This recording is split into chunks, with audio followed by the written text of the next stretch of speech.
So I wound up sitting with him, and I don't know. He took to me. He was telling me his whole life story. I went to get up to the bathroom, and I mean, he threw a fit. He's like, "Where's he going? I want him back." I said, "I'm going to the bathroom." He said, "Okay, make sure he's back here. I'm not sitting at this table alone." He was adamant about it. He is the same guy he is when you watch him. Yeah. I mean, he taps the table and he's energetic. He told me his whole life story. Really? So I had to ask the question. You know, Robert De Niro had a child, and he had a child, I think, months apart. That's at right. their age. And, the press made it like it was a competition. So I had to ask him, is there a thing between you two? He's like, no. He don't care what I do. I don't care what he does. It just happened to fall that way. He says most of the time, everything you see in the press, it just fell that way. We weren't competing at all. We never were. So they're filming this, and we're laughing, we're hanging out. Bad Bunny sits at the table. He don't speak a word of English. Oh, jeez. Not one word. Really? I swear to God.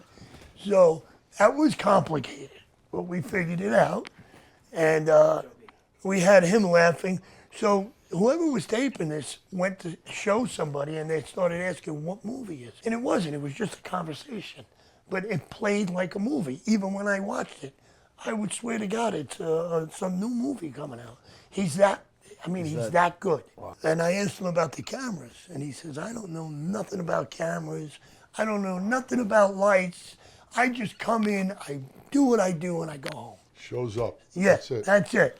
He just goes in, and that's the first big actor I ever met that didn't branch out. Didn't want to direct or write or something. He was very comfortable with him just being him. How did you feel being in his presence like If he said to buy something, I'd buy it. buy it, yeah. And he probably would ask for a lot of money. These guys get paid. Oh, of course. He's not stupid. Of course. But Well deserved.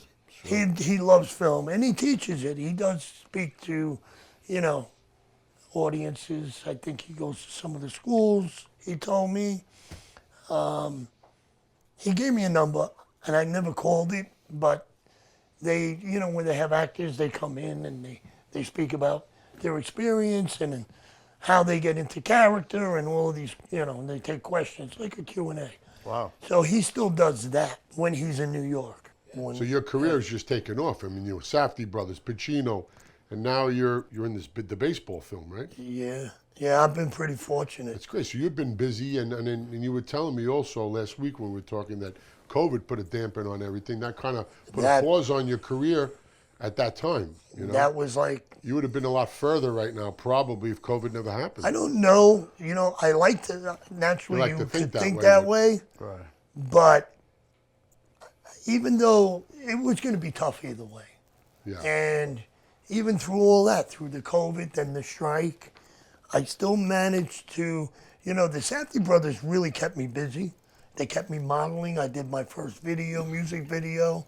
And then I did my first short right after I did Uncut Gems. They wanted me on paper, kind of like. They wanted to show something else I did because I was a nobody. And I had a name like Keith Richards. So it kind of confused everybody.